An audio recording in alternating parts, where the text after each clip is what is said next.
Hi and welcome to this Premiere Pro workshop, and in this workshop we're going to be looking at the editing basics. This is designed to get you up and editing fast, so I'm not going to be showing you all the tools that Premiere has to offer. There's so many. Instead what we're going to be doing is just looking at how to set up a project, what some of the things mean when you set up a project, and then a few basic tools in which you can use to edit and how to make an edit in Premiere Pro, and then finally how to export it. Export your final project. What will be useful about this tutorial is that really you don't need more than to know how to do a basic edit to create some fantastic work. Lots of wipes and things like that nowadays really look naff. So if you can just make a simple edit, put together a sequence and then export it, you can do a lot of good stuff in Premiere Pro. Now before we start editing we're going to need some footage, and if you haven't got any footage already, obviously you can use your own footage if you have got your own footage, but what I'm going to do is I'm going to use some footage from this website called Stray Cinema. Now Stray Cinema is an open source film where they allow you to download and actually re-edit their professionally shot footage, as it says there on the website. You can go to www.straycinema.com, you sign up for it, it's free, and you can just download all the footage. And there's 4 main sections to the film which you can download. Some of them will include dialogue files, some of them might be some slow motion footage, and what you can do is piece together their film and use it all for free, so you can actually make your own version of the film. Now the actual submit, unfortunately, if I click on it, is over for this year's competition, but they've still got a YouTube site as well where you could post your videos to. So it's just really useful to have some footage to edit in this project, and this is a really good project to download from. So that's the straycinema.com. For all of my students I will have put that footage up on our Moodle webpage, our internal internet, and you can download it from there, so that'll save time from going from their website. But for everyone else watching this tutorial, go to the site, download it. Right, so when you start up Premiere Pro, this is the first screen that you come to, and this screen allows you to define a new project. So what I'm going to do here, you can open existing projects which you've got here in my recent projects, the help file obviously.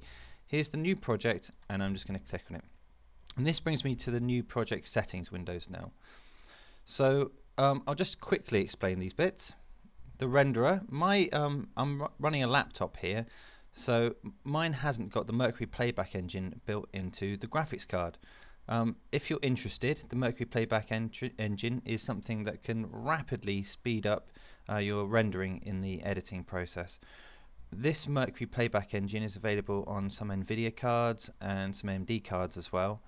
If you do have an NVIDIA card and it hasn't got this lit here, there is actually a hack for NVIDIA cards. So if you search that on the web, you can find the Mercury playback hack. It can turn most NVIDIA cards into Mercury playback engine cards. Here we have the display format. So we've got time code, which I'll explain later when we look at the timeline. You've got feet here for different types of old sort of films, as if you're editing old film, and frames which you could use if you were doing something like Flash. You were thinking about incorporating this into Flash. Audio, whether you want it in audio samples or milliseconds, audio samples is generally the best one to use there. Now this is probably the most important button here for the moment for new beginners, but it's rapidly disappearing. It's not necessarily needed so much anymore. This allows you to capture from DV tapes, digital video tapes, or HDV, which are high definition videotapes, and you would select this, and later on you could use it if you wanted to capture off tape through a FireWire port, perhaps. And you can do that on this, but obviously nowadays hard drives and hard drive footage built into cameras is overtaking that way of capturing footage. So normally you drag it off like in the same way you would a USB stick into the project, or you can open it into the project that way. However, it's not imperative that you choose one of these here either, even if you are using tape, because you can change that with inside the program. So for the moment we're just going to leave it as DV. I mean, we're going to be using footage which is downloaded anyway, so we don't need to capture it, and that's fine. Here's the location. You can browse for a location where you want your project to be saved. Actually, I'm going to change mine, so I'm going to go to Browse, and I'm going to go to Documents, and I'll just create a new folder, and I'll call this Video Edit. And you can call that whatever you like for your projects. Select the folder, and now I give the title of the project. So this is called Beginning, Middle and End, this piece of video that we're using, so I'm going to call it BME. And click OK. Don't worry about scratch this for the moment. Let's just get straight into editing. Right, within here I can choose the presets. Now this can be quite mind-boggling because not only these are different formats, and we go all the way up to red here, red cameras, very expensive cameras to use. We've got XD cams here, which we actually use within our college, a lot of XD cam footage. We've got digital video PAL, NTSC. What we're actually doing here is we're using a version of the HDV settings with the footage that we've downloaded. You might be using something different, so it's important you find out what size footage you are using. And we're using HDV 720p, which basically means we've got a pixel height of 1280 pixels, and 720 vertical pixels. If I give the sequence a name, we're going to call this new sequence. This is a sequence of the project, and I'm going to call this Edit 1. You might call this intro, or you might call this something if you're doing your own other projects. There are other settings and tracks here available, but for the moment what we're going to do is just concentrate on the basics. So I've chosen that there, 25 frames per second, and clicked OK. And that now has brought up the main Adobe Premiere Pro interface. Now yours may look slightly different from me because I've been using it and I've set it up the way I wanted to at the start. But if you go to Window and Workspace, you can choose many different settings. For those of you who like CS 5.5, there you can set up that way. Workspace editing for me. And you can also reset your current workspace. And there we go, that's my editing workspace that I've got. Now, what we're going to do is just look at a few simple tools. So what we're going to need to do now is import some videos. So if I go to File and Import, and I locate where I've saved the files on my desktop actually this time. I do not suggest you actually, when you capture your footage, save anything on your desktop. It can affect the loading speed, but this is just for ease of find. And I'm using packet 4 that was downloaded from that website. And in here, here's all the clips for package 4. Now I can Shift select by holding down Shift and selecting the first and last one like this. Select, hold down Shift, and open all of them. Or you could select one and just open each one individually. And then it just imports the files.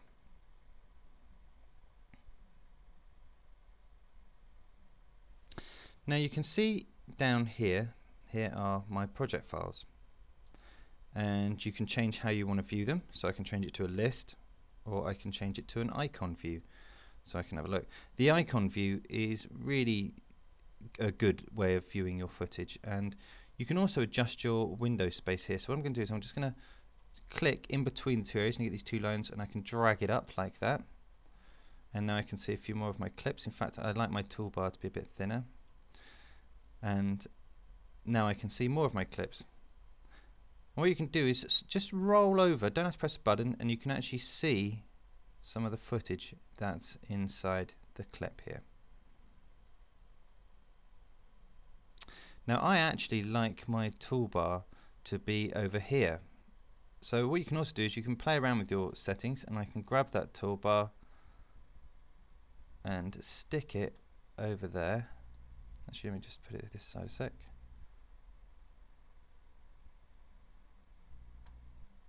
There. And stretch this out, so I've got a bit of audio there as well. That's for my audio bar in a minute.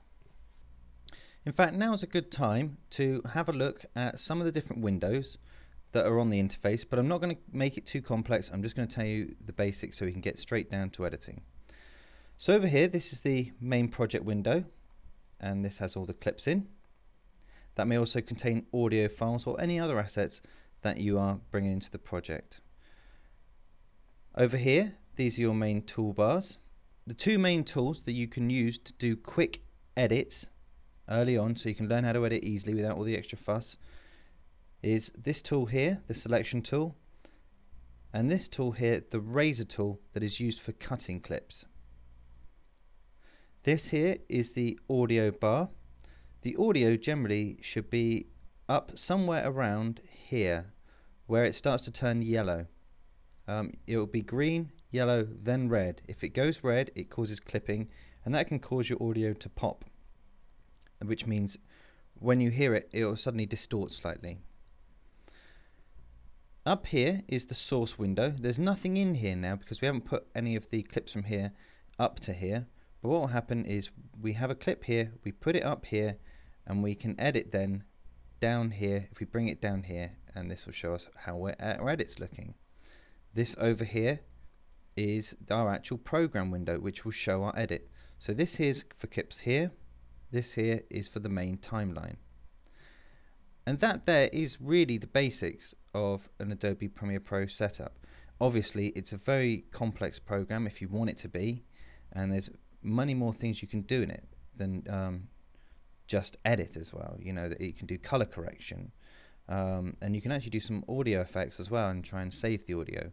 But it's important to realize that editing can take a long time, and it will take even longer if the video that you've got doesn't have good sound and doesn't have good video, because you'll be trying to rescue it in some way or trying to match up colors and things like that.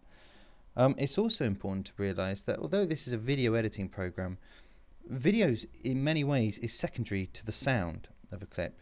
For instance, you could watch a film with bad video but still has good sound, and you would still probably sit down and perhaps you'd watch it or something. But if you've got it the other way around, that you've got a good video with bad audio, it will never really be watchable. It becomes a much more sort of irritating thing to get through or something. So the sound is far more important really than the video, in the quality anyway, in the production. So but if any of those two things are bad, it's going to take you time to correct in here, and you might never be able to actually correct them.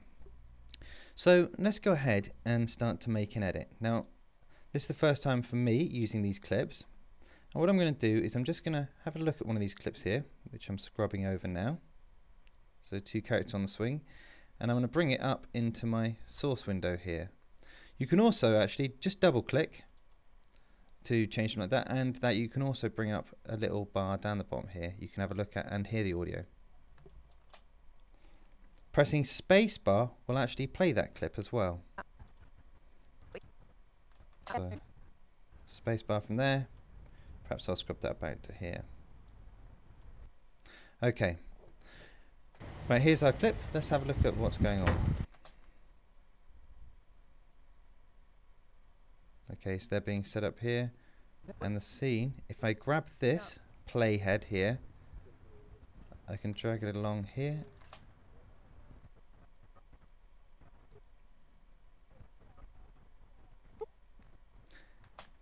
And that's how you can review some of your clips. So I could press spacebar and review the whole lot. Now there are ways of marking an in point using this button here, and an out point using this button here, or INO as the shortcuts tell you. And then by coming over to here, I can insert down here into the clip the actual bits I've chosen that I want to go into the timeline. However, there are other ways as well. Control Z will take that off go back a step. If I just drag it down, it comes onto the timeline. I can also right click and clear out points and clear the in points again. And if I do that, I can grab the clip and bring it down, and you can see the full length of the clip. And you can see it's being reviewed here in the program window.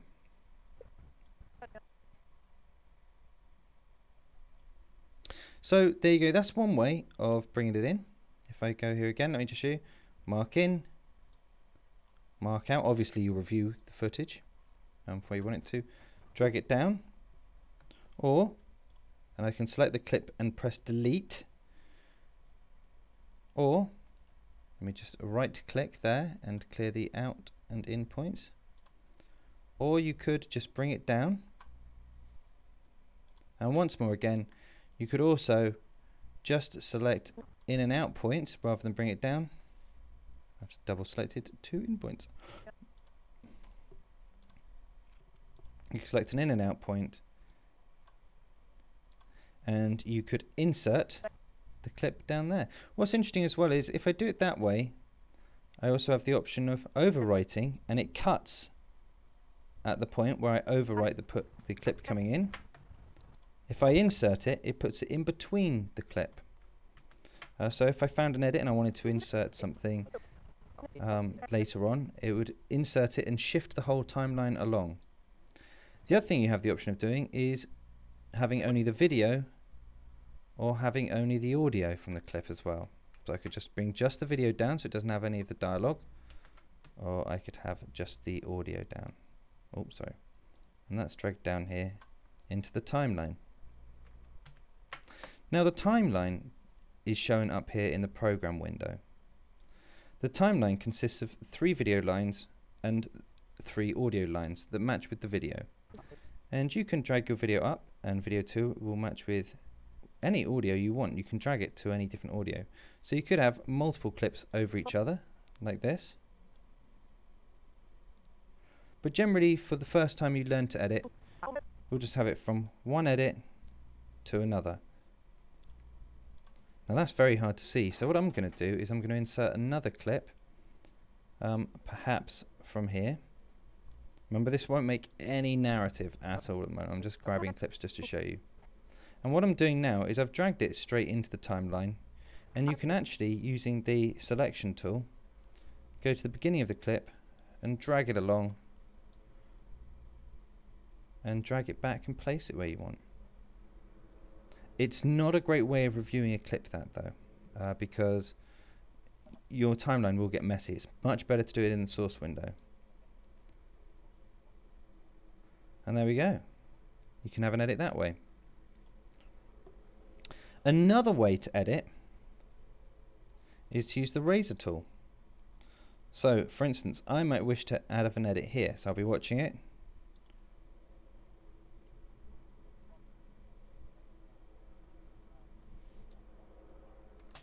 So I might want to edit there. I can use spacebar, by the way, to start and stop. And what I've got is the razor tool, and just click, and it'll actually make a cut at that point. I can then go back to the selection tool, which is V as well if you wanted to do a quick shortcut, and I can select the clip and press delete. You also have the option of right-clicking on many clips, and you can also have the option of cutting and doing the same things as well as like using the shortcuts. If I had made that cut and I thought, oh no, I wish I had made it a little bit longer, using the selection tool again, I can just click at the end and it'll turn to that marker there, the arrow marker, and you can just pull it out, and that will extend the clip. Now, what I'm going to do is I'm going to put another clip in. So I'm going to either double click or drag this clip up to the source window here. And what I'm going to do is I'm just going to add it after this clip here. So what I'm going to do is I'm going to move the playhead to the end of the clip here. Now, is that definitely the end of the clip? The chances are it snaps to it, but if you use plus and minus after the 0 key on your keyboard, you can zoom into the timeline and zoom out, and you can actually see I was just away from the end there, so I can just bring it along, and then I'm going to insert this clip after here. So this time again, I'm going to drag it to the playhead to where I'd want it. Let's have it here. So as she's just coming in on action, editing on action is always a good idea when you begin editing. And I'm going to mark out here, and then I'm just going to insert that clip down here. And it's as easy as that. Let's have a look at one of the other techniques again. If I just move down here, press plus, just to have a look in. And what I'll do is I'll put this clip into there. I'll perhaps want it from here. So let's edit on action. There. Just as he's just about to come in. Insert and edit. And edit out there. And I'm going to insert it. And what it's done is it's put it in between those two clips now. So if I zoom out,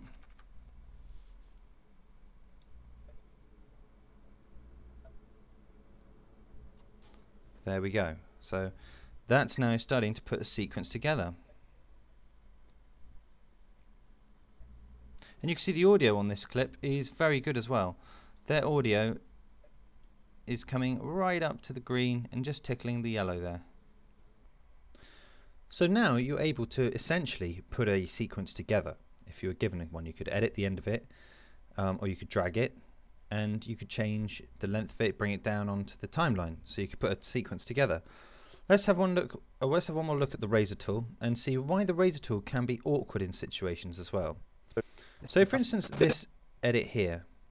Say if I wanted to edit it just here as the guy sits down, I could get the razor tool and cut there, and then it becomes a process of deleting using the selection tool the clip, and then you can right click in between that gap and ripple delete, and it will shift all the clips back to that edit.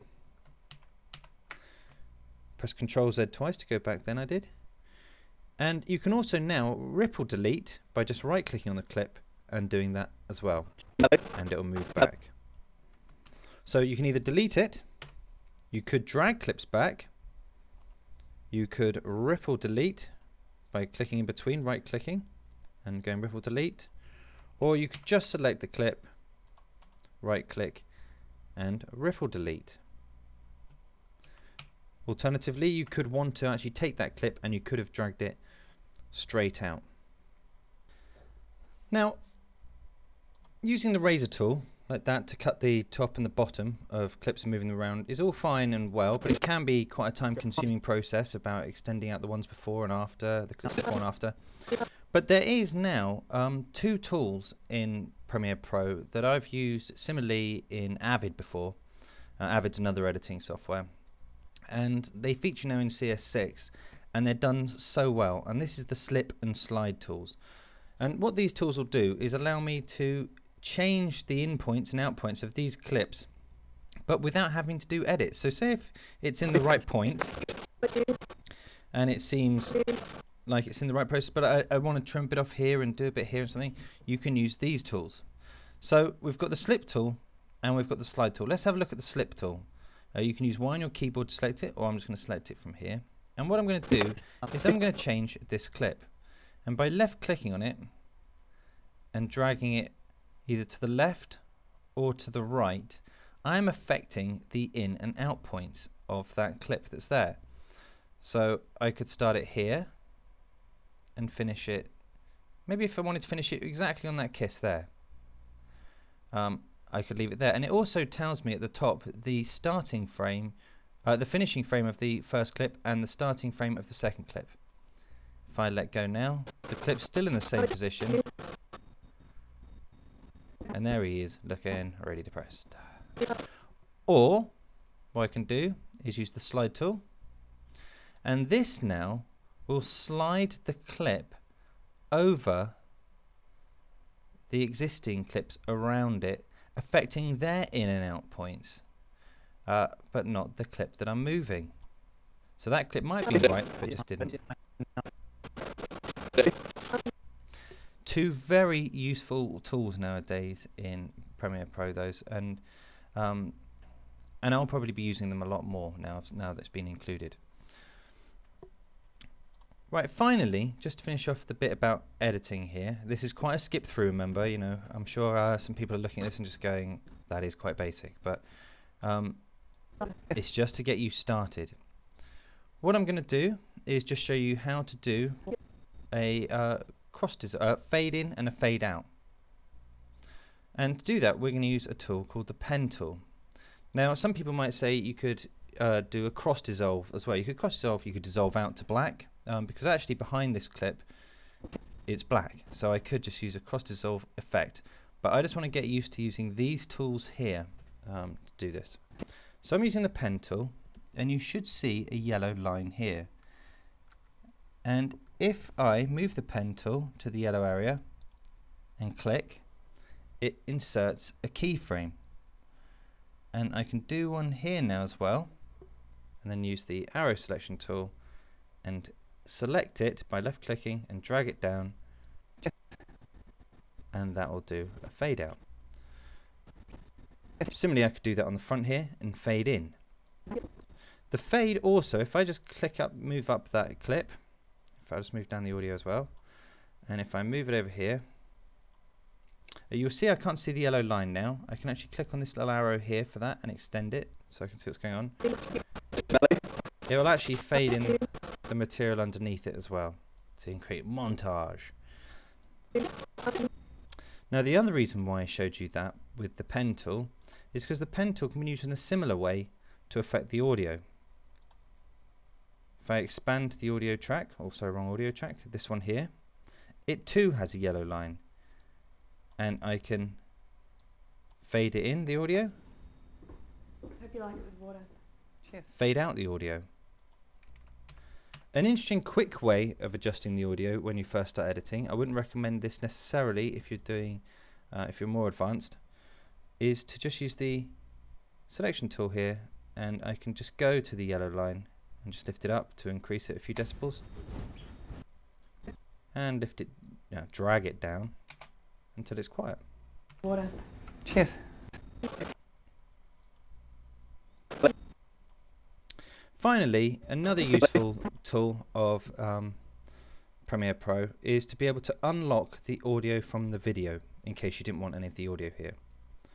And to do that, I can just select the clip, which is already selected, this one here, right click, and I've got enable, and I'm just going to unlink.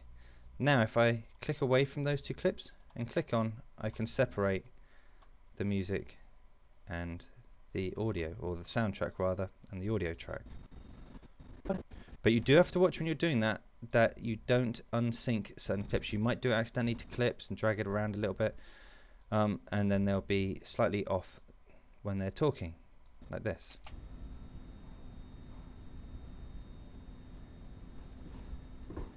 Hope you like it with water. Cheers. And I have seen projects come in like that. Now, what I want to do is down into this project window is bring some audio that we're now going to bring up onto the audio timeline. Let me move that audio up there. So you can start adding a soundtrack to your audio. Interestingly, if you go to the website where we got all the clips from, they also have a section there of contributing music artists who you can download their tracks for as well. So you can actually put a soundtrack behind this. What I'm going to do is I'm going to go to File, Import, and this is in my sample music files, the files you get with Windows 7. I'm going to open it, bit of Mr. Scruff, and double click, and here it appears in my source window. You can actually see that it's actually peaking on the red there. So what I'm going to do is I'm going to drag it. Now it's harder to drag this because the playhead actually affects it here, and I can see that. And you can just see where it's peeking out at the top there. I'm going to drag it down here to my audio 3 layer, and you do that by grabbing this green bar here, drag it down, put it on audio 3.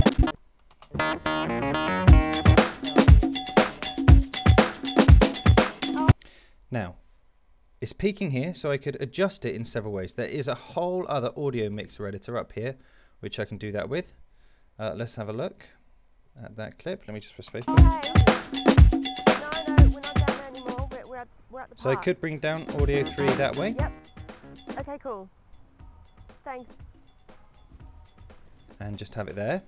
Cool.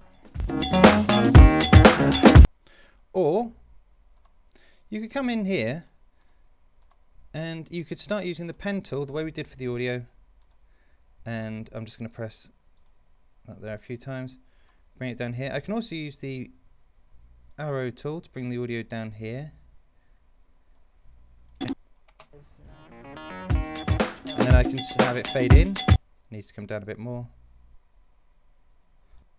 But as you can see, it's very fiddly to get right. So one of the things you can do is, let me Control Z and undo that, is just right click on the clip as well, and you can come in here and change the audio gain. And I can decrease the decibels.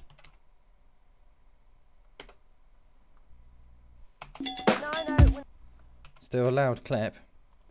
Or I can set the gain to -3. Still a loud clip. Generally it's better to work on the master for that layer, but you still need to top and tail. A mixture of these three here will allow you to, if I just click and drag down that way, let's have a look at what's happening there on the timeline.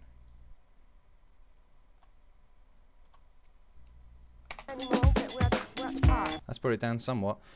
A mixture of those three should allow you to create an audio clip that doesn't interfere with your video footage as well. You want the audio to rise at certain points, you want it to be just a background noise at other points. You may also have some ambience, such as sounds of cars or things in the background, that you want to put quite subtly over the video clip, and this will allow you to do that. Finally, something which is quite important to this project as well, is this yellow, red, and there's also a green bar that appears here. Now, what do these colours mean? Well, the green section means this segment of the sequence has a rendered preview file associated with it. Now, what's a rendered preview file? Sometimes you need to render certain elements of your clip to make them play smoothly. Sometimes because they've got an effect on them, sometimes because they've been slowed, sometimes because they're not quite the right size for the actual clip that you're editing with. So something's changed about the project from its original footage to this project here, or you're changing it in some way. So the green bar will play back as a rendered preview file, play back at full quality. It is certain to be in real time if it's a green bar. If you have a yellow bar, this segment of the sequence does not have a rendered preview file associated with it. Basically, the yellow bar means that it hasn't got a preview file associated with it, but it will probably play back in real time, but it might not. And the red section means that this does not have a rendered preview file associated with it, but playback will probably not be at real time. So this section here might not be at real time playback because of this little fade out here. Fades normally like that you won't notice. However, you can render this sequence just by pressing enter and it will render it for you, or you can come up to the sequence settings here, in fact just the sequence, sorry, go down to the render effects and work area and just click on that. Unfortunately I can't do that because of my recording software at the moment.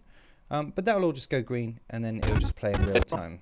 Sometimes if you re-change that clip somewhat, it might need re-rendering again.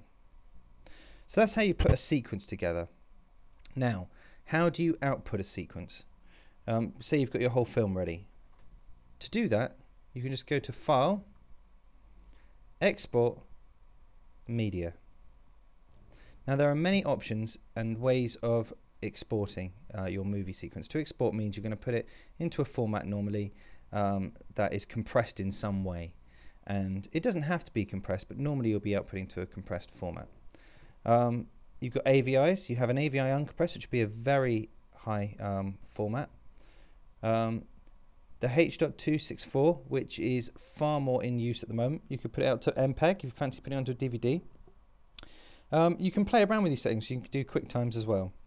There's many settings you can do there. It's worth having a play around and seeing what you're doing. You can even change some of those settings as well if you want to become a bit fickle with it and have a little bit of a play around with things. You can change different aspects of the audio and video and some filters to go with it as well. However, there are two main boxes here, source and output. And you can see here, my source video is in this format and my output video is in this format. You might want that, you might not. You also have the option to scale to fit, scale to fill. So it's scale it, stretch to fill, looks horrible. Scale to fit. Generally, I would recommend against stretching in any way or scaling up the image in any way because you get pixelization. If we leave it on scale to fit, and what I'm going to do is come over to the format settings here, and I'm going to choose MPEG to DVD. And now you can see my output has changed somewhat towards the similar pixel aspect ratio. However, it hasn't quite matched it exactly. So in that small situation there, I would probably just scale to fill it, just so it fills the edge correctly there. Now, as we're just doing a quick how to edit and get your sequence out, I would suggest that you make sure that your source range is on the entire sequence. Make sure you've got no clips at the end of the project, and this will take out the entire project in one setting.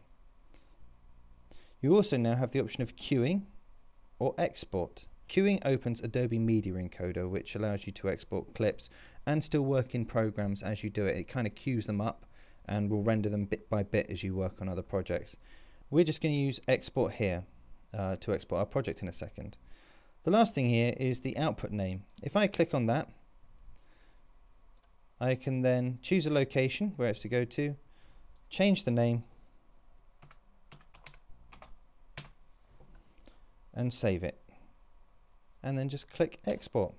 I'm obviously missing out many buttons, which might frustrate some people who perhaps wanted a more in-depth look at the editing here, but this is really just to get people involved with the software and just be able to come in, take a video clip in, chop it up and export it, because for most people that's enough what they want to do. And a program like Premiere Pro can look a bit daunting, and in fact most professional editing software can look a bit daunting, but really when it comes down to editing, all you need to be able to do, it's like the old process, is get the footage, make an edit, output it in some way. And that's basically what you got to do. You could only use just the simple edit to do a whole film. Many films have been done that way, and often fancy edits often look a bit dated after a while. So, you know, clean cut edits really stand the test of time, and they'll never change. And that's how you could do that in Premiere Pro. I hope that's been useful. Obviously my movie here is a bit of a shambles, it's all bits and pieces, but if you would like to give it a go now, and if you're one of my students, I want you to try and put a sequence together from that film and go and get the actual clips, go and get some of the audio. The only way you're really ever going to learn a software like this is just to sit down and play with footage now, and just maybe spend a couple hours just piecing together bits and pieces of the footage. The next major step is learning when to edit and the actual art form behind an edit. Because it's all very well being able to make a cut. The next thing is, why should you make a cut? And that's something to think about. So go get the footage and start piecing it together. Thank you.